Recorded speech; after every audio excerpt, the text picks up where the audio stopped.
In 1814, we took a little trip down with Colonel Jackson down the mountain, Mississippi.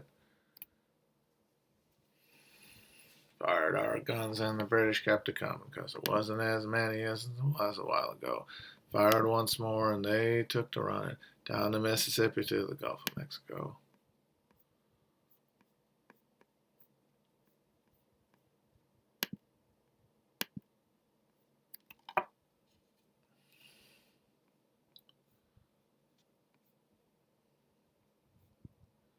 But please, Mr. Kennedy. Oh, I don't wanna. Please don't send me into outer space.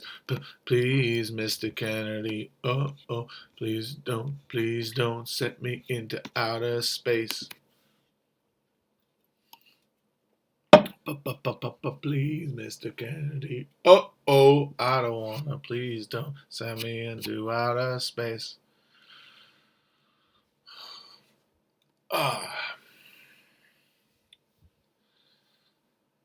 Hey, folks.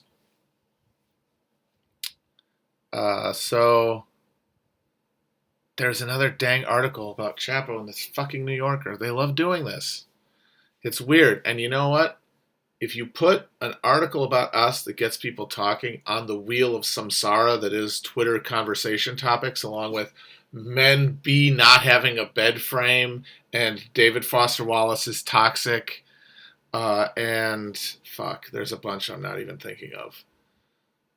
Should there be slurs in DSA that people can argue about all day long, and then wait a few months and get another one? It's on the wheel of pain for sure. It's on the eternal wheel of suffering. And it is very funny to me that that media, the media is so incestuous now. It is so cloistered. Now, obviously, they're not all rich. A lot of them are fucking like broke freelancers. But I mean, it is so culturally cloistered. Like, there is no real money for media anymore. Like, the infrastructure of making content. It's much easier to do it through the lens of social media.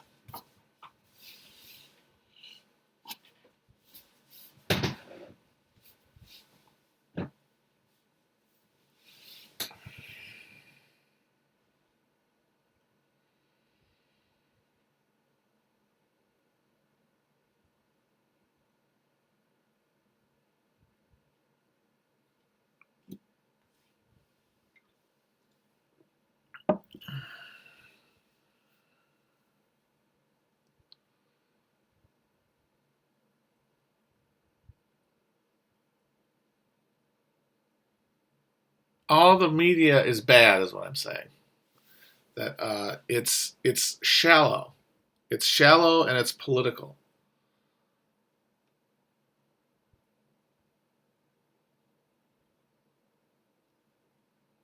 Because that's all they can talk about.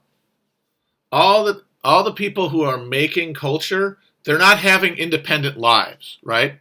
It used to be that the people who made mainstream like cultural media, you know, TV, movies, that kind of stuff, the people who wrote about that stuff and wrote about politics, all of them lived separate lives and had separate personal sort of frameworks of life. You know, they have fixed positions in a world that builds their identity, and then they go to the media to express it, and then we all watch the result.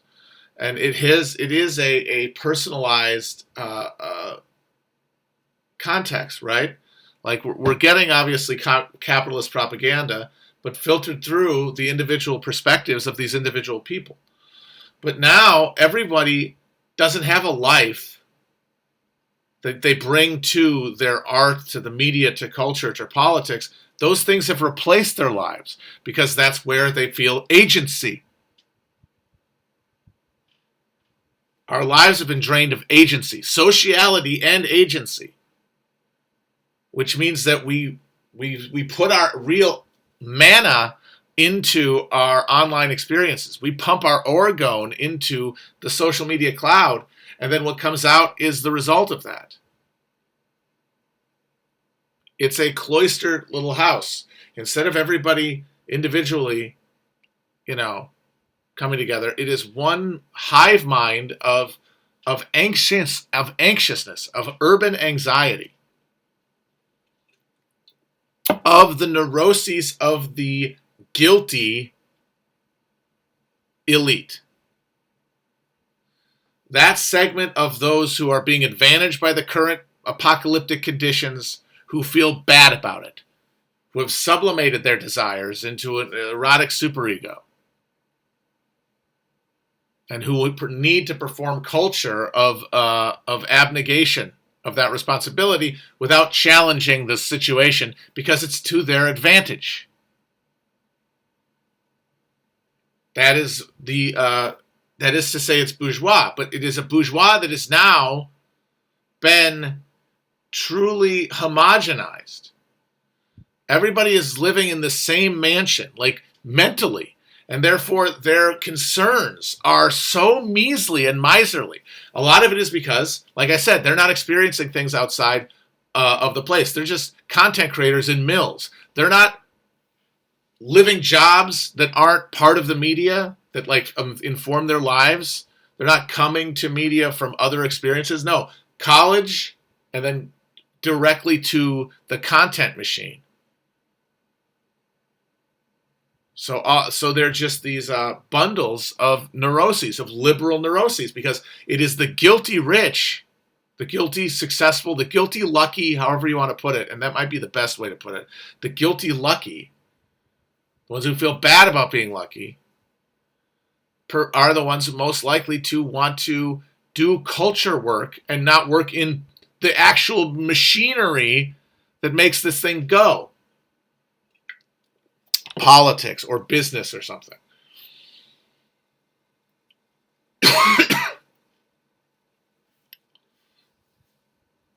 And those people staff it. The meritocracy is powered by people who believe that their luck can be consecrated by the application of some social justice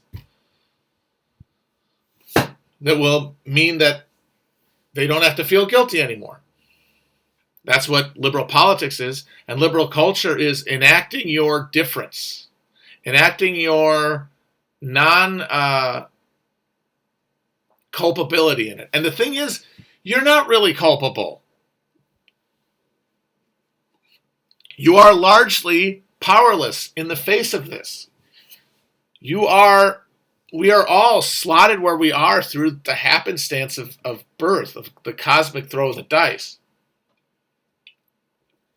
The guilt that creates, like, this is the thing, is I say this, that we're all guilty, we're all accomplices, we're part of this machine, and people, and the response is, oh God, no, that's the neurosis, that's gonna cripple people with this neurotic need to destroy themselves, to negate themselves.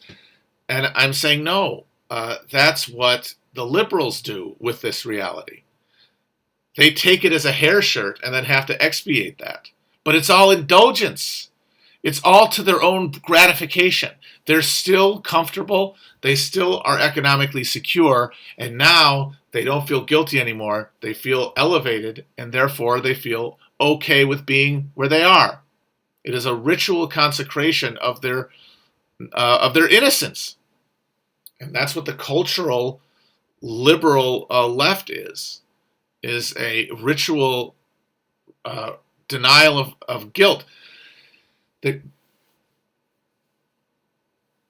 reason this is important is not to reinforce that neuroses, but to point out that it's beside the point. We're all where we are, we still have to live.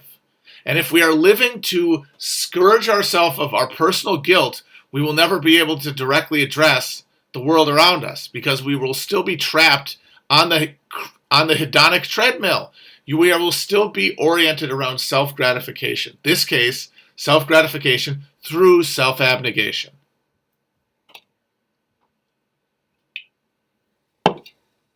That's liberalism, though.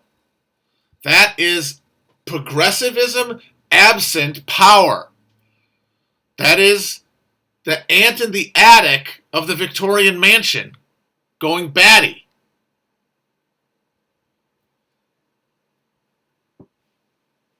The left the socialist project, grounded as it is in daily experience and motivated by a increased sense of connection to others, solidarity, as it were, that neuroses is not less prominent and can be assuaged away.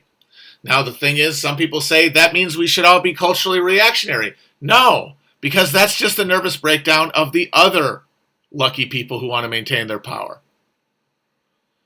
The right-wing side of the culture war is just the reverse erotic display. It is the indulgence of the senses and of domination. Insistence that one should not feel guilty about the power they hold, the position they found themselves, because it was ordained by God or nature. But in a condition of terminal decline, just not only personally in that good things don't feel as good over time, they wear out their pleasure, and you end up noticing everything that's unpleasant instead, to like create a zone of distinction. The ability to indulge is going away. The ability to both have a life of total consumption and then also pass it off to your children as your legacy, that's going away. And that creates its own psychic outcry. And that is the conservative culture war. Class politics is orthogonal to this conflict, and it must break through it. And this is the central absurdity of that New Yorker article. Its assumption is that the podcast creation and consumption can be meaningfully political in the current context. And I submit that it cannot be. People like to talk about podcasts and the internet and talk about Gramsci. But Gramsci was talking about the uprooting of a peasant society into a working class conscious of itself through the creation of cultural structures around the working class and the peasants that would generate their own cultural superstructure, independent of the capitalist one, nurtured from the roots of struggle, funded through the people's share of profit. That is our socialization of institutions like newspapers and political parties and radio stations and civic governments and culture. And they compare that moment to ours and say podcasts and stuff are that. They're not. We are within the capitalist superstructure. We're fully generated by it because there is no more grassroots connection between working class people as such and any kind of cultural production. They have been declassified. We have all been declassified, and we re-enter the market as monads, as atoms reconstituting ourselves along the axis of consumers of a spectacle.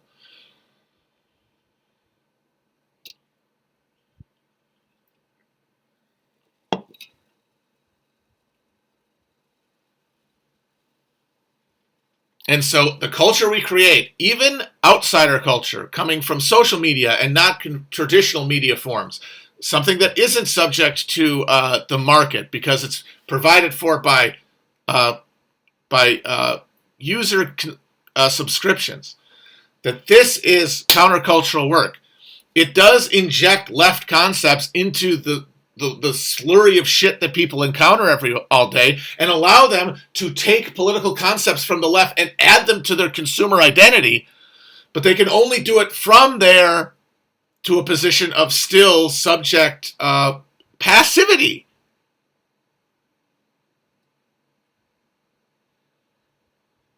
That the kind of things we're talking about, culture we're talking about, that would really be challenging would emerge around struggle, around specifically labor struggle. And we haven't seen that yet. Doesn't mean it's not going to happen. I predict it will. But it's not yet present. Which means talking about what type of political podcast is the morally right one to listen to, because it's doing the most and best politics, and by listening to it, you're going to contribute to the best politics, is delusional fundamentally. It is trapped in the matrix. It is stuck in the cave.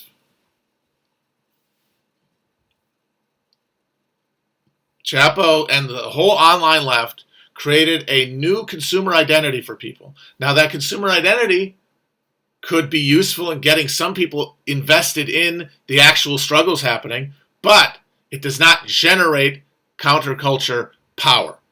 And the proof of that was the 2020 primary, when the center of gravity of the Democratic primary electorate was so far removed from the cultural eye of the mores and concepts of left Twitter that got consecrated into things like Chapo, that it was completely irrelevant to the question.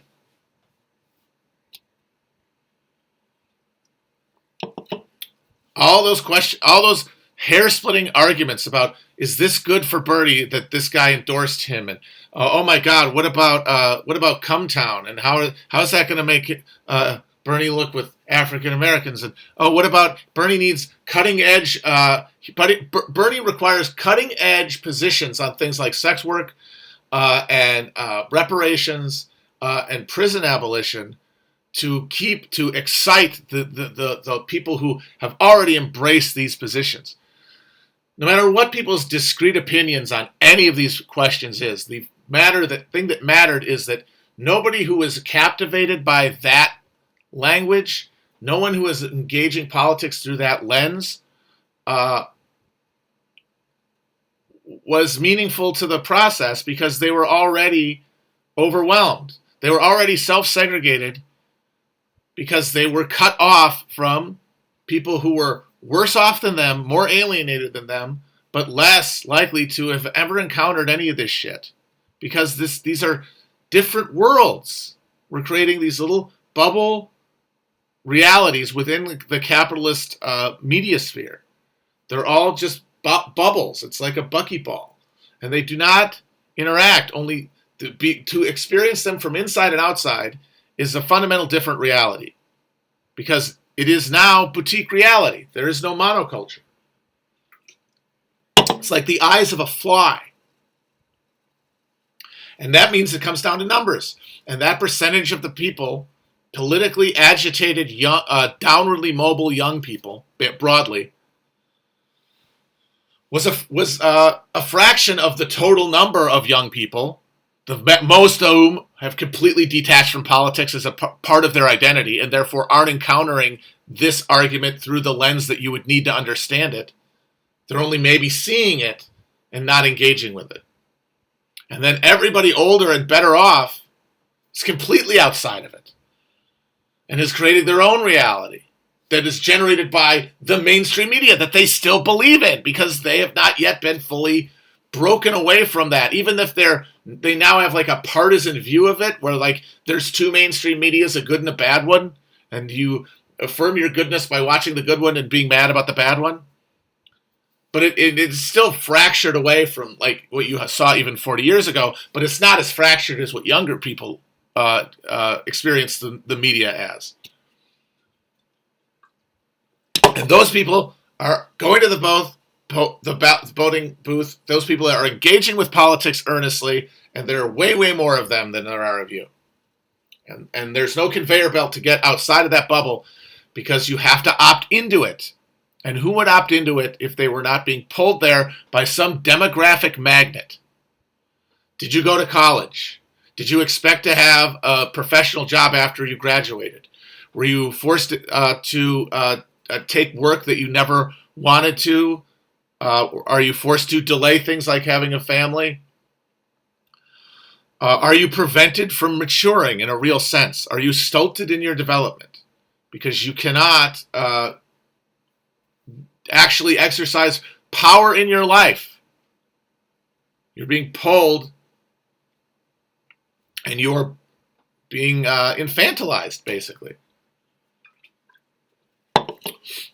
But because you went to college, because you had bought into a certain package of assumptions about what a responsible citizen who deserves a middle-class lifestyle and unalienated labor should be doing, and that means having a political identity, having political morality, and voting. Or if you don't vote, voting as trying to prove a point, which is the same thing as voting. You have enchanted voting as a meaningful act. It is identity forming to you. That does not happen to most people now. And certainly most people who fall outside of the lucky zone, for whom the state's compact has always been a fraud, for whom there has never been a chance to invest yourself in belief in these things because it was never going to pay off. There was never a bargain said that if you do X, Y, and Z, you will get treats. It is you will do X, Y, and Z, and if you don't, bad things will happen to you. But if you do, bad things will still probably happen to you. And so the question of how to consecrate my dedication to the state never occurs. That means you're not encountering this political argument within this bubble, and Bernie's campaign passed through you like gamma rays, by and large. If it brought working class people to Bernie, it was through the lens of the mainstream media. It was what they saw in commercials, and even though it was all biased against him, he's such a powerful figure, and he has such a clear message that he actually did win a bunch of people over, but not enough. So this, to me, renders the question of the political valence of podcasts or anything on the internet moot. This is not where the action is in terms of moving forward a project to save the human race. We are now providing distraction, but not in, I would argue, the pure negative sense of there to prevent a revolution, to prevent energy from going towards saving the people. I would say that in the absence of any class formation, which is what we have now, there is no way that you can argue that the media screen that we view the world through is inherently a distraction from people recognizing the condition and then acting in a revolutionary fashion. And that those sum total of revolutionary desires will be channeled into a socialist current that could challenge capitalism, and isn't happening because people are being distracted by media.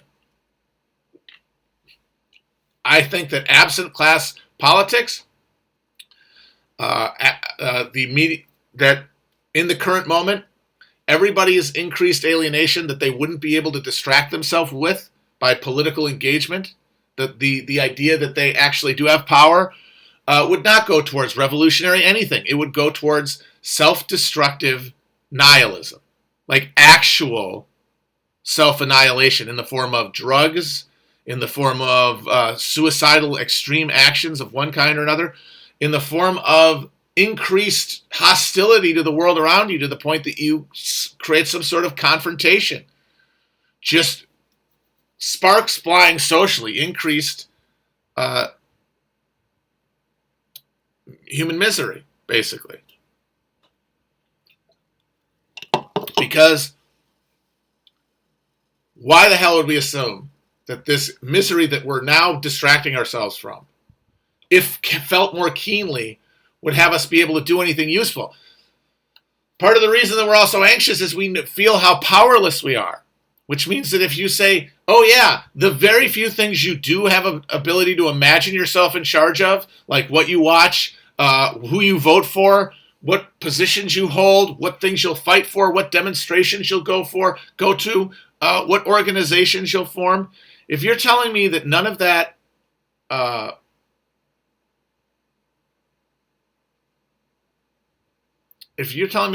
matters, well, then what am I supposed to do?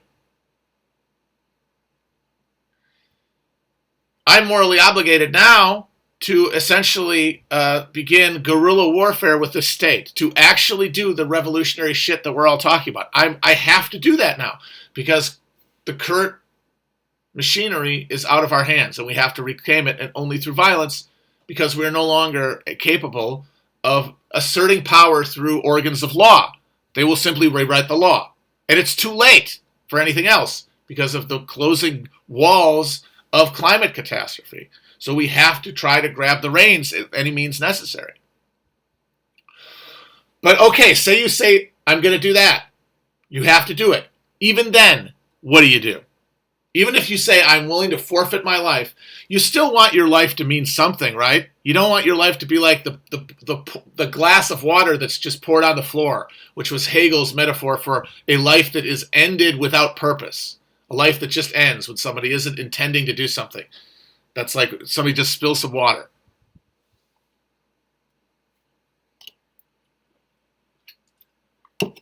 Even if you're ready to die, what are you dying for?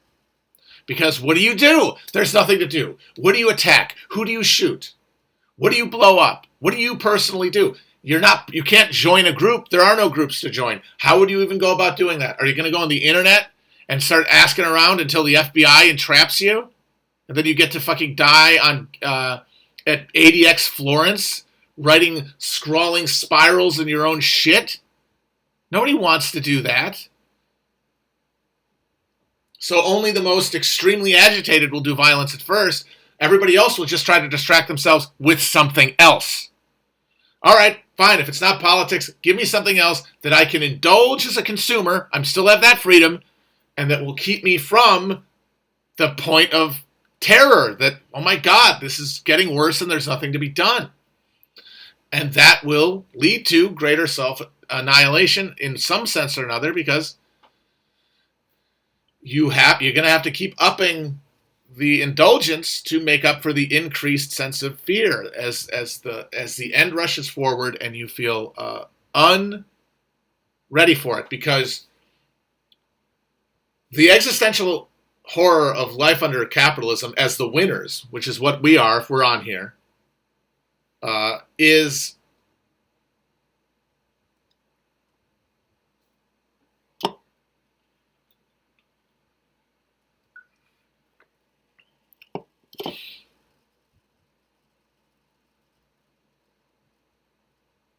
the existential terror of the winners, which we're all trying to expurgate through politics, has to be indulged. It has to be distracted, because it's essentially your body trying to call you, your mind trying to call you into accordance with the reality of the world around you, which is, oh, there's a lot of stuff that I prioritize above being more like active politically because I like it more. But I don't recognize that because I get to. I have the privilege of that. And that is not to condemn anyone morally. That is just a fact. We are built to be pleasure-seeking robots. And we're fighting the programming because we're human beings who are embedded in reality and embedded in connection to one another, and we feel it every day. We just have no way to express it through any sort of in any way in our lives, because we are turned into these machines.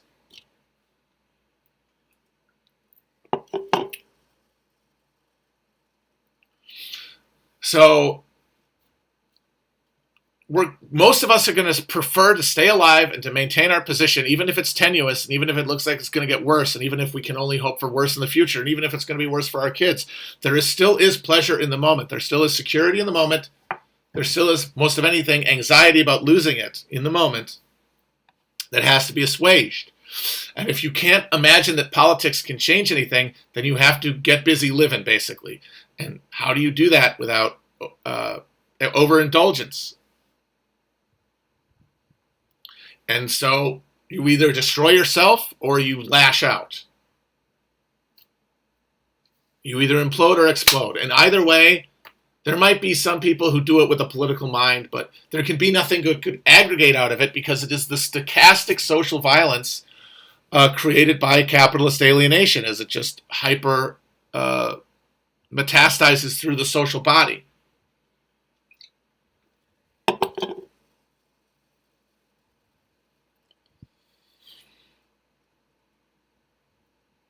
So there's no sense that culture writ large is preventing revolution. It's only soothing us through essentially hospice. Like, it is, as Marx referred to as religion, it is the opium of the people, but not in a pejorative sense, in a medicinal sense. It is allowing us to maintain our sanity, as it were, to prevent ourselves from pulling ourselves apart in the face of the overwhelming horror that living in every moment in this hyper-alienated world that we see collapsing around us and feel no power to be able to stop is engendering.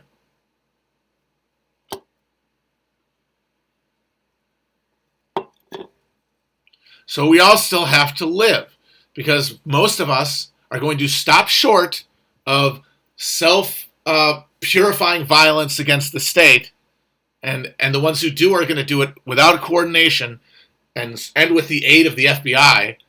And so what you'll be left with is a bunch of people even more paralyzed, even more commitment to indulging themselves along some other axis.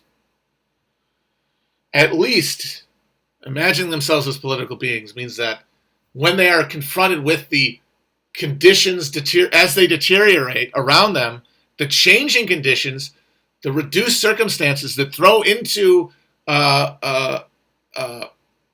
disarray sort of the hedonic bargain we've struck with the world and make us reassess our priorities. Say you're being hyper-exploited at work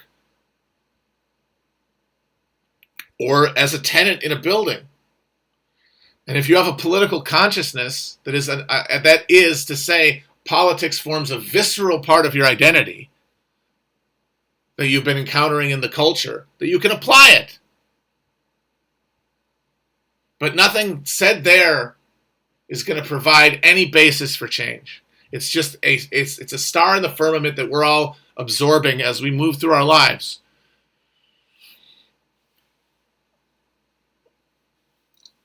And so they wrote a whole article just to preserve in their mind the propriety of caring about podcasts when the world burns. It boils down to the fact that whoever wrote that piece that I didn't write really wants his podcast preferences to mean something. Even though we're at the end, the last stage of American democracy. I mean, obviously it's gone, but it's been gone for a while. But like even our ability to maintain basic faith in its existence, half the population already doesn't think the last election, was real. So when the Republican wins next time, with another minority of the vote, it's going to be a universal sensation. And that's going to create its own crises that are going to ripple out through time. And it's going to be accelerated by the collapse of the increased reduction of conditions. And so in this moment, caring about podcasts to the degree that you're writing a goddamn article in the New Yorker, preferring one to the other because one of them is more polite and it's more congenial. It's more aesthetically preferable to you. It is more aesthetically preferable to you.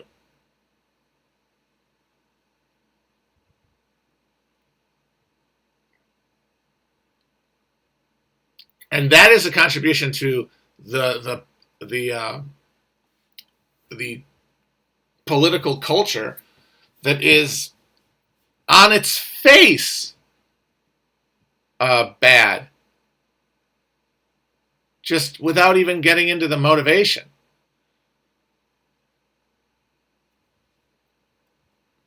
But it's the drawing room antics of Versailles, where a bunch of bored aristocrats who'd had their power taken from them by Louis XIV, had been gelded, had to just run around Versailles, giving each other mental, that's doing mind combat with each other for favor within the court, as like as a distraction.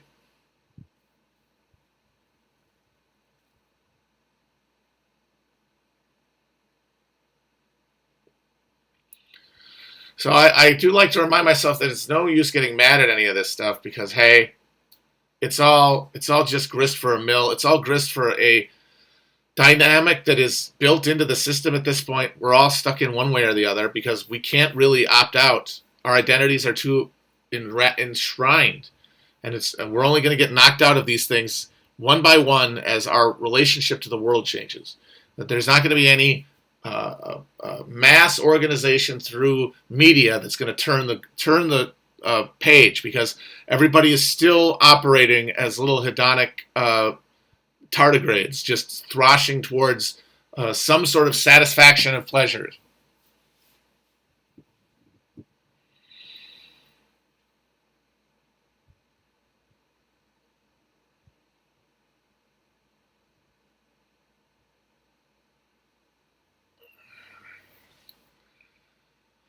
But this is the guilty bourgeois trying to have a bridge party while the streets are running red with blood, trying to tune out the sound. And once again, not anyone's fault within this, because I'm doing it too. We're all making compromises at some point for pleasure because we see no point in acting that would be anything other than self-annihilation, because there is no hope.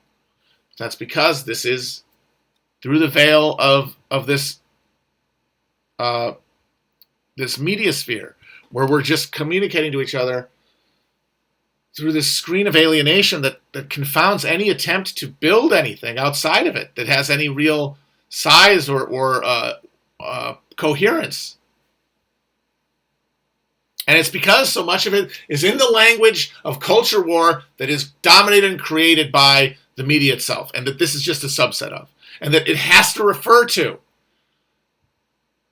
That's the main problem, is that the things that defines this political current, the left political current, can only define itself and the terms within it through the lens of the liberal conservative culture war, because those are the only issues that get reinforced culturally, that aren't just being referenced in the goddamn internet tube. Things like elections and television shows and politicians who say things. Those people are all outside of the left Twitter culture creation network. They have to feed off of something else because they cannot generate any actual initiative. You're only reacting to the real contest between the political parties. So that means that they have to sort along these axes related to these culture wars, because those are the only reinforcing things. And so as much as we have invested time in it, and energy and passion, and we have made our lives better, and this is very crucial, made all of us who have, I think, contributed, participated in one way or the other, better equipped to handle the moment we're in. Not by their posts or their consumer choices, but by the more pressing issues of how do I get through this. And their engagement with this stuff is going to give them a lens to act that is superior to other things you could be listening to and reinforcing yourself with all day. Highly preferable to giving your brain over to one of the political parties that is a Dracula machine, giving yourself up to the ultra-liberal Puritan nihilism of violence for its own sake, or the absolutely puerile infant fantasy of racial superiority. If you're marinating in that stuff and the world changes around you, your encounter with it is going to be filtered through what you've been marinating in. And I'd say the stuff that we've been brewing up is better to marinate your brain in than other stuff. And that's all I can say, though. I cannot say that we have any real power in any sense. We sure as shit did not prevent Liz Warren from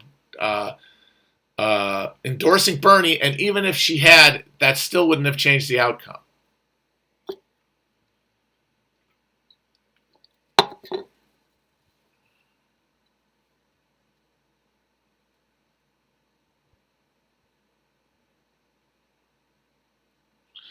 Like, we all have to live, and like I said, mature. The reason everyone is freaking out, no matter where they are in this thing, from Bezos on down, the reason everyone's freaking out in some way or another, acting out. Like, I'm not saying everyone at all times. I'm saying, in the main, most people in most positions throughout most cultures are freaking out, and it is because Wherever the totalizing touch of capitalism has really dissolved social identities and replaced them with the Homo economicus.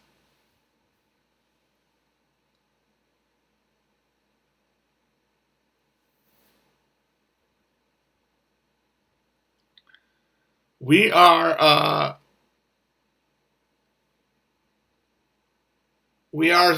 motivated by our desire to consume in the market as an expression, not just of pleasure, and this is the important part. We're all wanting to the idea the quest for identity. The quest. There's two kind of axes of motivation. There's Apollonian, Dionysian. We're getting into the Nietzsche stuff, but like we all want some degree of actual sensual comfort, but then we also want to feel like we are in control of our surroundings, which is part of pleasure because it reduces our sense of anxiety and fear because that is related to uncertainty. And what capitalism has done is that it has removed the capacity for action to such a degree that people have had to subsume all of their sense of that sense of control of themselves and identity, stabilizing the world and therefore mastering it, can now only be channeled into consumption. Because one of the things that struggle is the real conflict. It's class conflict working itself out throughout all social strata. That is that friction that's being generated. And it has to be resolved in one way or another unless it can be consumed away. And like the pressure gets vented off into most people choosing to indulge over destroy. That's not anyone's fault. It's about like degrees of sensitivity of like emotional and sensual sensitivity that are built by happenstance. They're not created by anyone's will. You end up on a bell curve of decency, and it's related to, and it has nothing to do with anything you did. And over time, most people in most positions will choose to indulge. And we have now created a situation where the entire global economy is fixed around assuaging conflict through consumption. Well, that's only workable if you have infinite growth. We cannot have infinite growth on an infinite planet. And we are hitting, finally, the biological limit. But our social order still necessitates venting off conflict into consumption because our actual ability to control the world around us is gone, in that we have given it over to capitalism. We have given up the reins of our sense of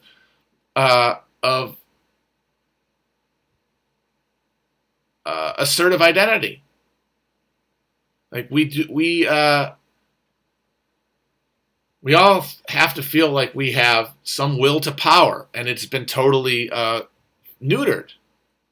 And that's once again, no one's fault. Class conflict emerged, the working class lost. And we're all living in the backwash of that.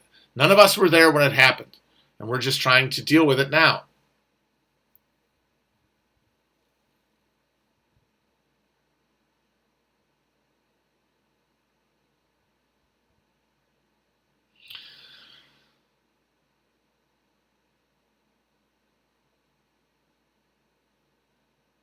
And so that means, though, that because we're all just pushed in the consumer direction by crisis and by anxiety, because we can't imagine using our political, our will physically, like to actually change the world, we have to consume. Because if we were to actually take power or try to take power in our hands, it would involve violence. It would involve a breaking of the fake peace of capitalism, which was put over the whole globe after World War II, and that said we are subsuming conflict into a political battle over resources in order to maintain the conditions of the game and maintain the actual biome. But once that battle was won by capital, there was no more resistance to it. And it overtook the entire world. And now, as the ability to continue to offer consumption as an alternative to action goes away, people start doing action. People start acting. And that means acting violently. And now that violence is undermining the non-existent social fabric we already have, and is being met in response by the creation of this techno, industrial, military, panopticon surveillance hell state that we're all already living in, that exists to keep us from expressing ourselves, from expressing a will to any kind of control of our lives.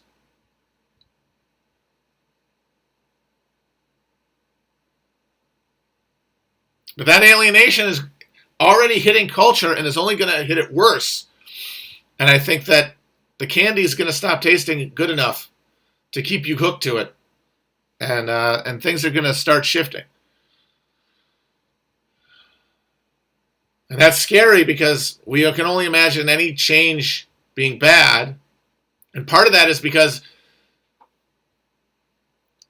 we can't imagine a future with a lower standard of living as superior to this time. And the fact is, there absolutely is a world where people are eating the bugs and living in the pods, and it is not worse than this. In fact, it is better, and it is salvation.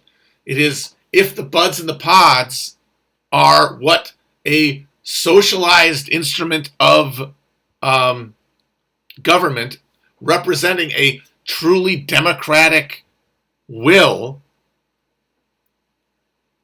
chooses to do to meet the real crisis created by capitalist overconsumption.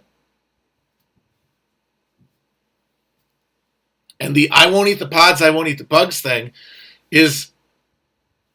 comes from a fact that people have no faith that anyone giving the bugs and pods could be anything other than an agent of Goldman Sachs. And of course, because we can't imagine an alternative.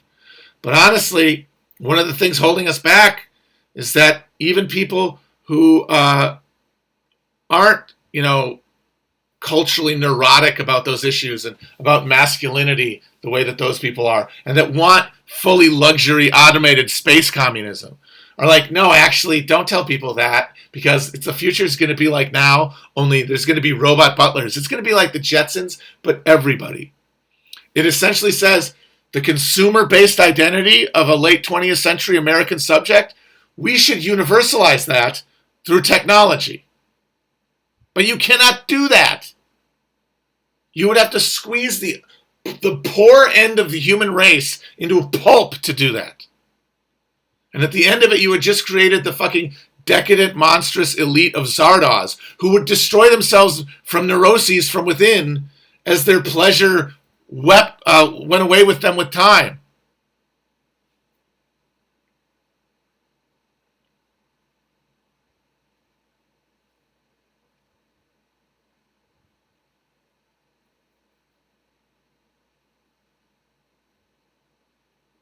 It's just that when we imagine the future, we imagine no matter what the regime is, no matter what the powers that be are, that it will be good or bad to the degree that it allows me to continue being me as I understand myself. But that conception, that identity, is a consumer artifact that through struggle would be broken down by definition. Because none of this could be imposed at this point. Capitalism has run out of runway. There's no more deals to be struck. There are only conditions to be imposed at the barrel of a gun. Because there's no organized resistance.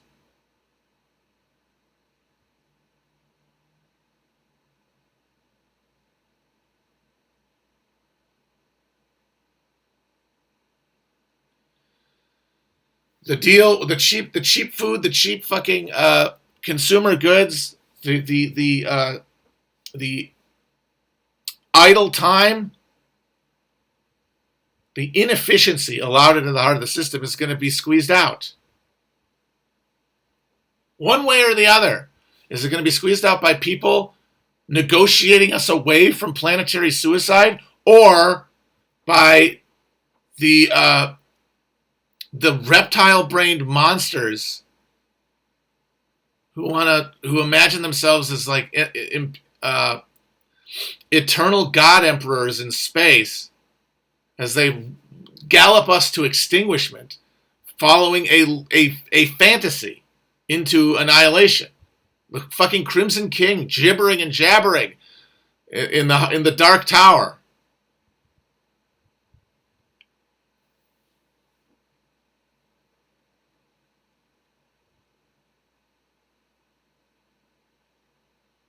It's because they view the bugs in the pod and the soylent, and they view all that stuff through the lens of their consumer identity. Well, if I ate that stuff, I would be cucked.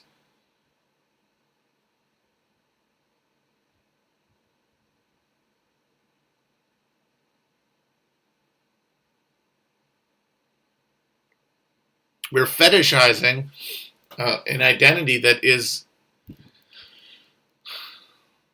composed almost entirely of our coping mechanisms to deal with living under capitalism, and that would be fundamentally different and differently arranged under socialism, or under even the pursuit of socialism, the earnest pursuit of socialism. We need all of these creature comforts, and we grasp them so tightly because we can only imagine losing them. We can't imagine gaining anything by exchanging them.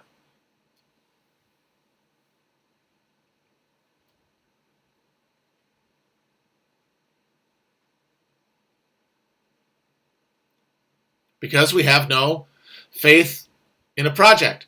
And that's because our only encounter with the project is through this gauze of media anxiety, which is the winners, the people who are going to be the last to do anything meaningful, the people who are most enchanted by this thing, because they're able to spend time away from truly physically painful and alienating labor. They're able to pursue some sort of vision of a life of the mind, either through grad school or an attempt at a media career, or even just going on Twitter and having opinions on things and being a consumer of culture. And then investing those symbols with real emotional energy and investing the spectacle of it with real power, because we have the time to do it. And other people, this is the most important part, other people near us and around us do it also. That's why they get pulled like magnets to the cities to work in the knowledge economy. Those are the people whose family has been kept in the golden egg of post-war prosperity long enough to allow regular people access to the same heights of education and sophistication that had previously been reserved for aristocrats. We did create a democratized America in that we democratized the bourgeois experience.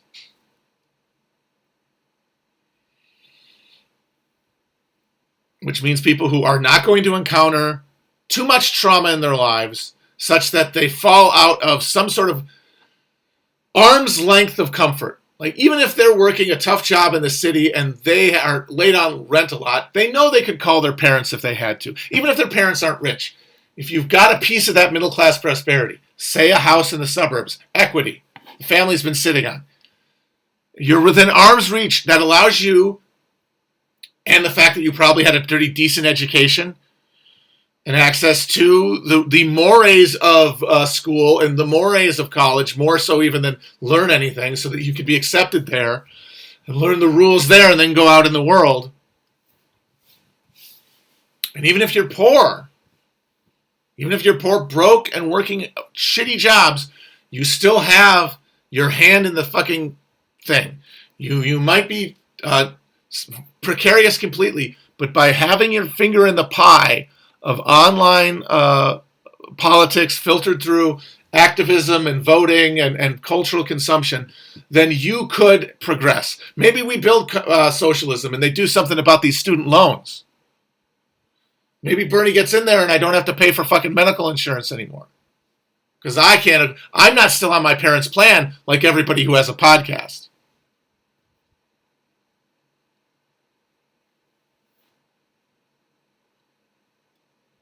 And those people are going to always, including myself, given any increase in crisis, any question of what to do in the moment, are going to defer to something that concretizes the possibility of politics, that says we can vote, we can demonstrate, we can organize, we can do something other than put our bodies in the gears of the machine because it has an effect.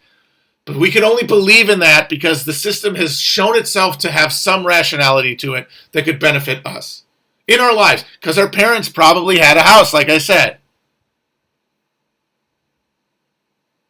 You know someone in your life who went to college and got a good job and lived a middle-class life. Somebody who got to do unalienated work or less alienated work. Didn't have to work dangerously or fear lack of security because they couldn't find work. Wasn't as precarious. And so you carry that belief with you going through life. And it's not going to be disavowed just by events happening because your stomach is still full. And so as politics continues to not work, the need for politics to be more baroquely intense in its emotional satisfaction becomes greater.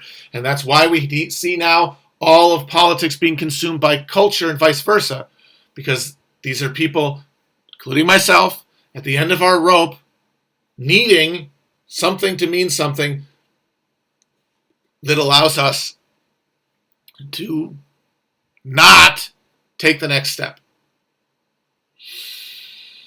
And we can only hope that opportunities arise that are outside of that matrix of, hey, here's what we care about this week. These are the questions that matter right now. These are the vectors of meaning in these political contests. This is what matters. While this bullshit's going on, other things are happening.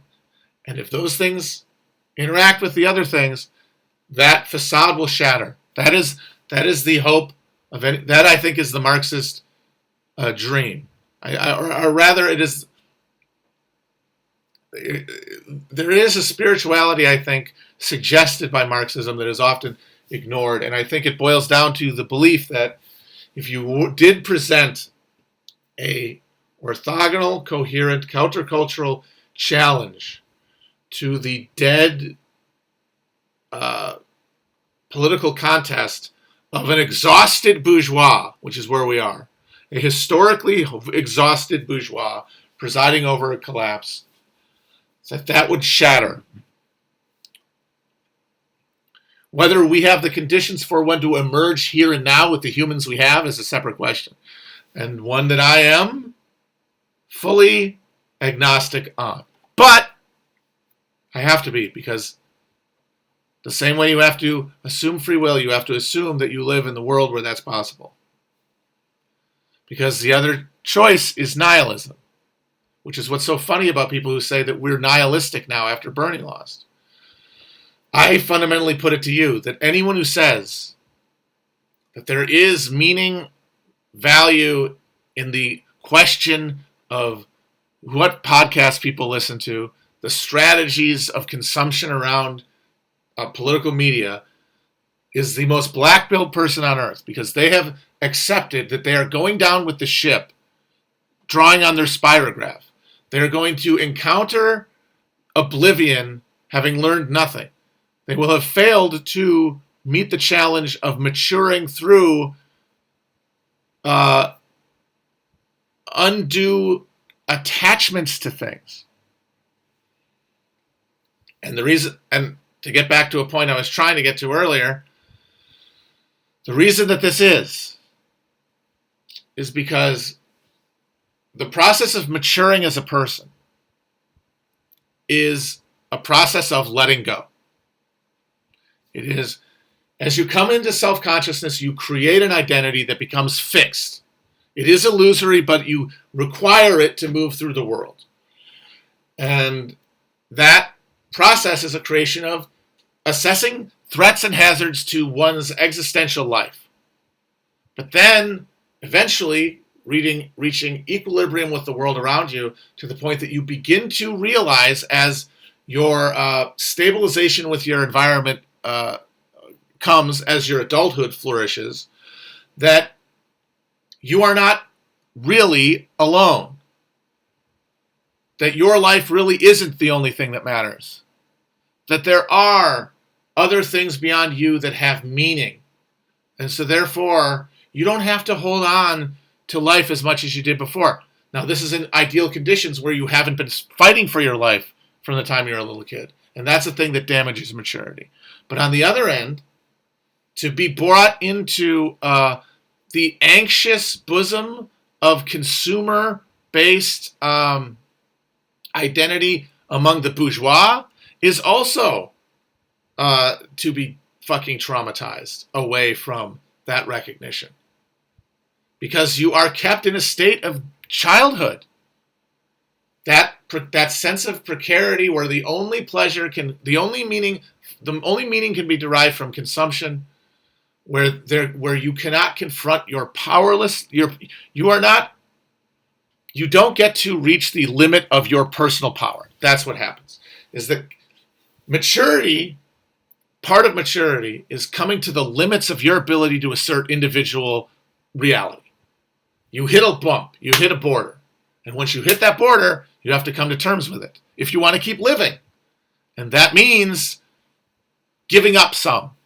That's the other end of it. Part of it is coming to see other things as meaningful, but it's also to seeing other things as different and as able to impose upon you and to prevent you from just asserting whatever and getting whatever you want. And if you are brought up in the bosom of the civilized post-war America, you never hit a limit. Donald Trump is, of course, the example of this. Someone who never faced an obstacle in his life and therefore never gained any limit to himself. We are all on some continuum with Trump, having had that experience. And what that means is once you get adulthood, you just keep taking because you haven't hit a limit. You have not hit a limit of your ability to assert your identity. And so even if you might be constrained financially in a way that Trump isn't, you aren't constrained mentally.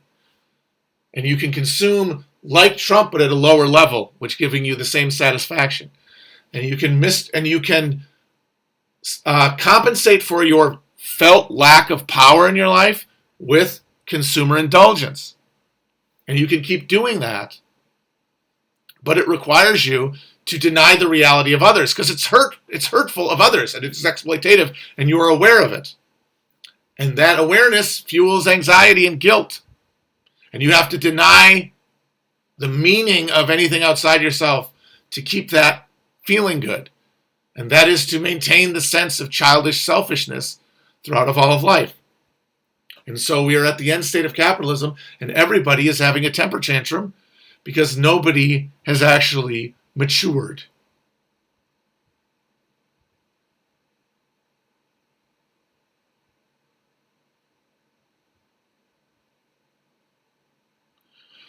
All babies, one way or another, traumatized by either indulgence or punishment at an early age.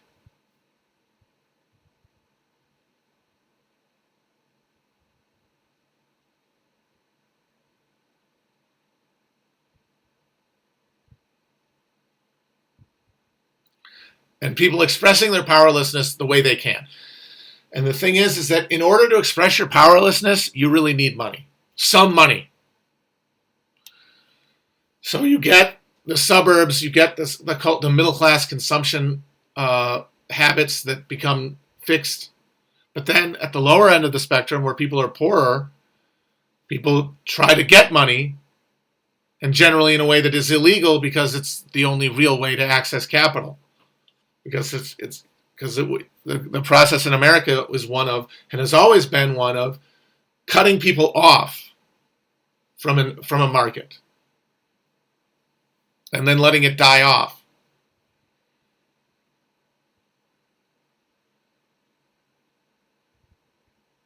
And so that expression of powerlessness comes through violence. At least some sort of conflict with the state that the wealthier powerless person doesn't have to resort to because they have access to more money and are more economically stable. And politics is now the temper tantrum of all of these babies. Once again, nobody's fault, and this is why it's impossible to engage in these questions through the lens of the online argument, because it's just a moralized argument that is totally beside the point, because you're trying to just describe something. If it's all-encompassing and all-implicating, then there's no point assigning blame to anybody. You just have to move. You have to go through it. You have to assume it and then work from that assumption. But we continually go into chest-beating denunciations, and we continue to argue the point because we have to renounce our association with something that we find morally abhorrent, the idea that we're immature. Sorry, it's just a fact. We only have to ourselves the responsibility to act differently, to let go. To let go to the ego associations that we have with our spectacle, to let go, honestly, of our expectation of living a long time, expectation of living a long time comfortably, expectation of the world being better than it is now in the future. But letting those things go contributes to an ability to live more in harmony with the world around you, because letting that go means letting go the urge to do all the indulgent, nihilistic shit that makes things worse. It's being caught in the stirrups that gets everybody crazy to consume. It's having your leg in the bear trap.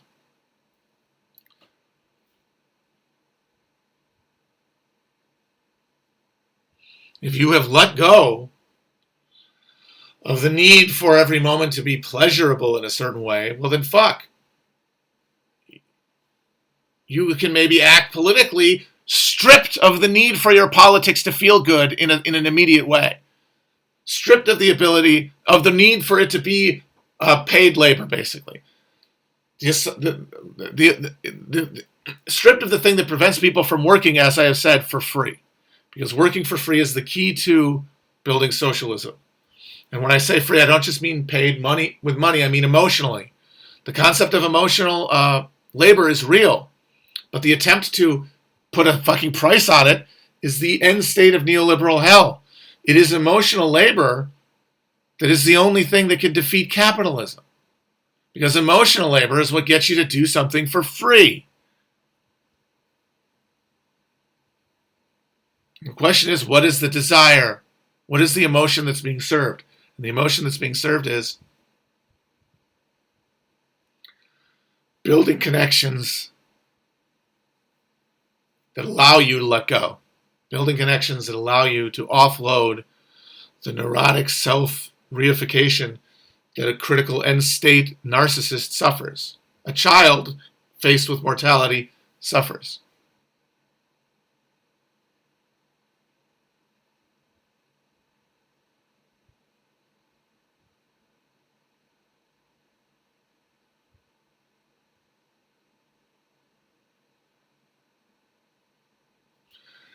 Detachment is cope, correct. Life is cope. The fact that cope is now the enemy really does prove that we have totally assimilated the death drive. We've eaten the poisoned fucking lotus. You said, no, you don't cope.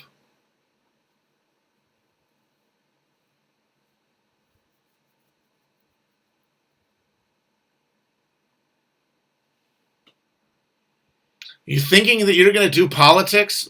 You thinking you're going to post your way to anything isn't cope? Thinking that your memes can have meaning Isn't fucking cope?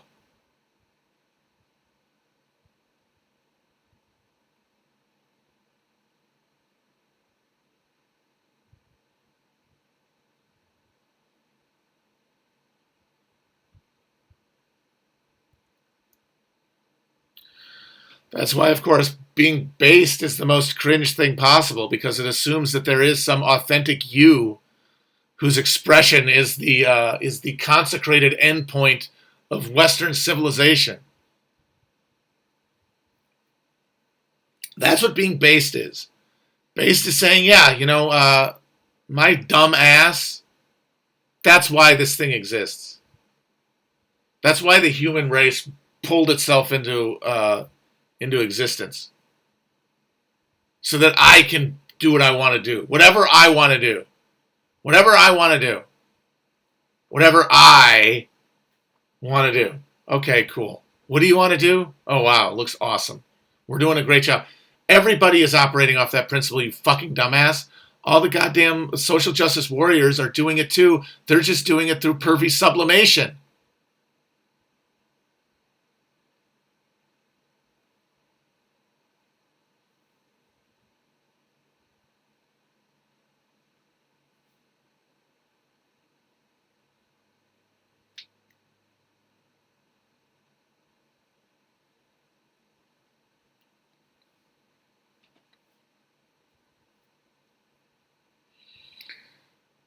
Yeah, everybody is just doing that. Everybody is doing that, and look what it is. It sucks. It sucks so bad that the only future that you really imagine, and I think this is the actual, when you say like these people don't believe in a future, I think they do. We all do to some extent. It's just a question of our emotional relationship to that, like what it means to us when we imagine it. And I think the best case scenario, the optimistic scenario for the politically engaged at the level of culture, is some version of seeing their enemy annihilated before them. And the only question, the distinction, is what that enemy is. And I would say that for the liberal side of it, it is the self. They want to annihilate themselves because of their loathing of themselves, because they are based, at the end of the day, on the principles of Calvinism and Puritanism.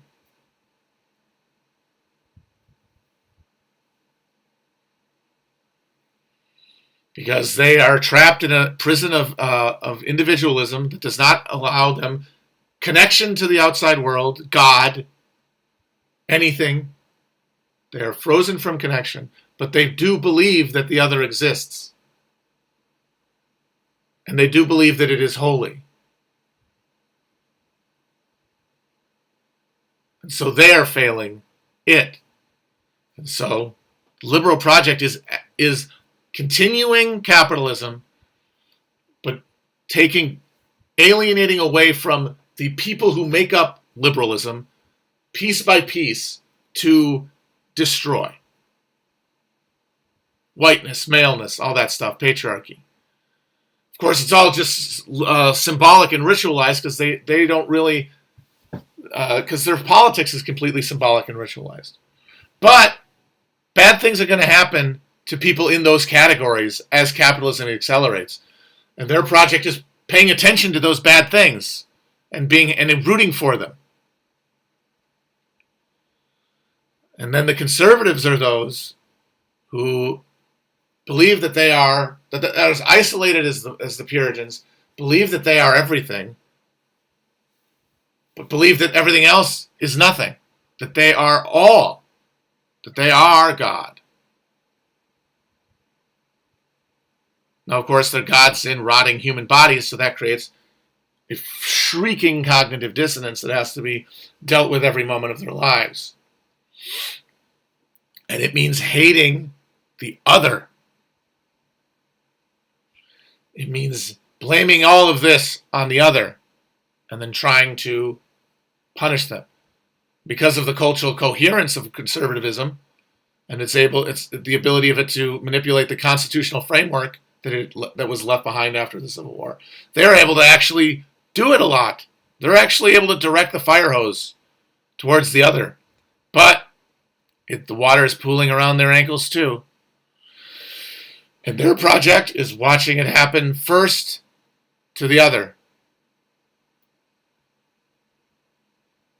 And that is the punitive sadism that fuels the actual political contest. That the left is only responding to on its terms and cannot provide a genuine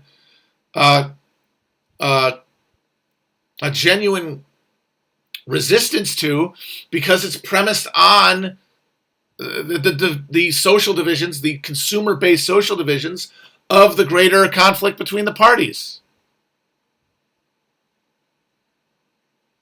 A synthetic humanity will emerge from struggle.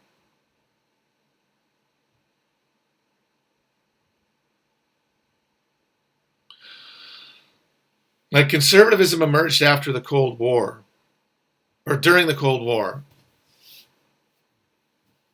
and that has now taken over the Republican Party, is one that, in the aftermath of the war, saw the necessity, like the Democrats, like the liberals, like Wall Street, with confronting communism and destroying it. But the Soviets were giving good terms for capital that would in the long run allow capital to triumph. And so the managers of capital made a deal. Permanent war economy, eventually encircle and eventually overcome the Soviets. A good deal. But to do that, certain things had to happen. The U.S. had to take over a global capitalist order, replacing whatever national bourgeois structure we had before the war, which has already been permanently altered by our intervention in World War I, as the creditors to the Allies, which pulled power towards the United States. But it also had to extend power outwards. It had to do the Marshall Plan. It had to prevent MacArthur from going to nuclear war with China. It had to let China go communist in the first place. It had to make a deal that gave up the Iron Curtain. And later, it needed to get rid of racial segregation, because we were fighting for hearts and minds in the developing world that we needed access to the resources of in order to continue our encirclement of the Soviets. This all has to happen. But to the smallholders at home, who don't see that side of it, all they see is culture changing. All they see is power devolving away from the United States. And all they see is their basis for their security at the top of the pyramid being removed. Their precarity being felt. And they said then, with MacArthur, with Robert Taft in 1952, with Goldwater, with Reagan before he became president, if this is the cost of containing communism in the long run, then we should fight a war now to preserve this thing before it is dissolved. Now, the thing that they are thinking is dissolving it is communism, right? Because they believe communism and capitalism are the same thing at the end of the day. It's a usually Jewish conspiracy. That's the end point of all capitalist critique, or all right-wing critique of capital. It has to be. There has to be conspiracy at the middle, uniting capital and communism. And therefore that whatever those capitalists are building is going to squash them. It's going to be some Wall Street, Moscow Bolshevik capitalism, which is now thought of as woke capitalism.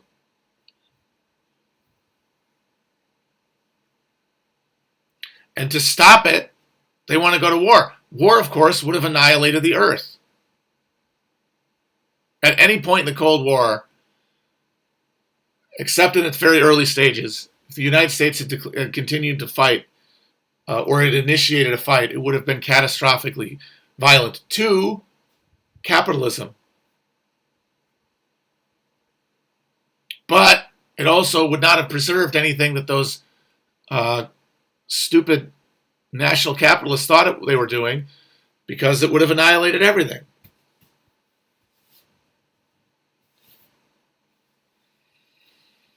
And now that Republican Party, which was moving its way through the machinery all the way, Reagan took power in '80, but the thing is at that point, there was still enough institutional control by Wall Street, by big capital, within the party structure, within the people who run for office, within the American bourgeois generally, that the leaders of the party, by the time they got to, that the leaders of even the conservative movement, once they got to power, they largely played ball. They did not escalate with the Soviet Union. In fact, they negotiated arms control, and the conservatives felt that they got stabbed in the back when that happened. Like Reagan had gained a lot of his national head of steam running into 1980 on a campaign of resisting the Panama Canal Treaty that gave up American sovereignty over the canal in 1999 or whenever. He got into power. He didn't do anything about the Panama fucking canal. He neoliberalized the economy, but he was just continuing what Carter did and what Clinton did later. He was doing what was to be done. And he was heading off the suicidal imperative of American fixed capital. But now, 40 years later, they've worked their way through the system. They have the entire thing. Conditions are drastically worse in all ways. Precarity is felt everywhere throughout all of the social order, including at the top of even the American upper bourgeois. They feel that whatever capitalism is, it is now going to destroy them, not succor them anymore. And a lot of them at the middle level are probably right. Their kids are going to get squashed. They're going to be proletarianized. And so they want to fight before that happens. But the war they want to fight is the suicidal war of the bourgeois. It is the suicidal annihilation of the bourgeois on its own terms, the death drive of the bourgeois. And anybody on the left who thinks, we're going to follow this current in order to resist capitalism is only along for the ride. Because the working class is totally totally absent from this picture, because it is not composed.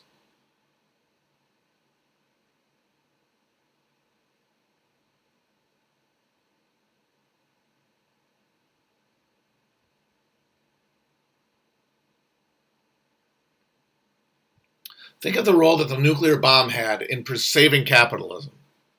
At every point, technology has stood in, because at a certain point, technology and capitalism became inextricably linked. It is now technology more even than the capitalist relations that it fosters that actually asserts capitalism's prerogative. It was the bomb that kept the Cold War cold. But of course, this technology assumes the open system. It assumes that within it are answers to all of its crises. That, we're warming up this, we'll just bring this into the equation. But it's breaking down, because it is only serving profit. It is rerouting all energy to one sector. It is sending us all towards the platonic crispy chicken sandwich at the expense of every other structure of human order that allows capitalist market interaction to persist.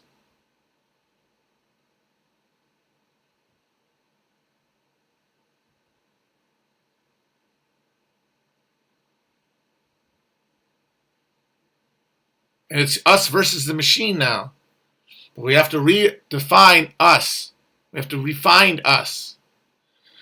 And we can only find us by letting go a little bit, of confronting the real, sober reality around us and letting go of our own stake in it a little bit so that we can act virtuously.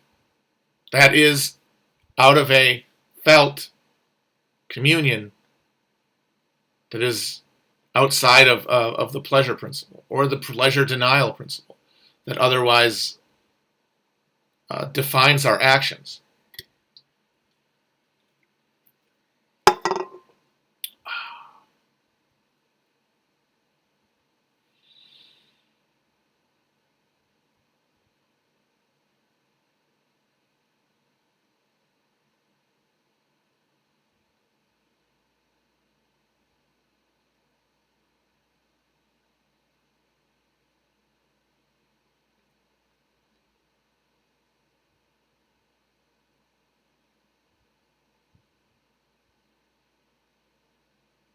Yeah, like that's a perfect example. We have the solar power now that we could make free energy, but that means solar cannot be adopted because that there's no way to price it. There's no reason to invest in it.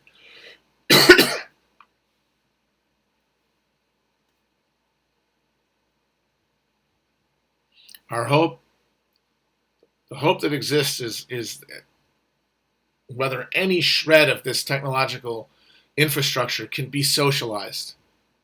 Can we get any of it?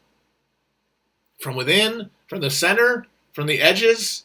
Can we bring together some social coordination of technological ability that can coordinate human action, that can create like a harmonic, reinforcing tuning of fork effect throughout social organisms? The thing is that I am the least qualified person on earth to talk about that because I don't know anything about fucking technology. I'm a hostage to it. So once again, I reached the edge. I got to bump my nose and say, blockchain, spyware, I don't fucking know. Somebody does, hopefully, and maybe they can get their shit together. No, I'm not a Luddite because this stuff all has to be socialized. It cannot be destroyed. Then we're back to, not if not square one, we're back a lot of spaces and with way worse conditions to, way less forgiving conditions than humans had before. Although, we all came from 5,000 people emerging from the bottleneck of a mass extinction. Maybe the people who come out of that bottleneck, no matter what happens, will have had the collective experience of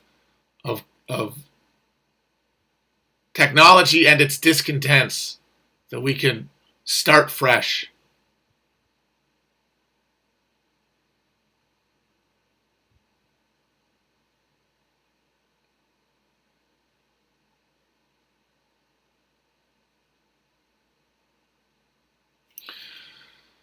All right.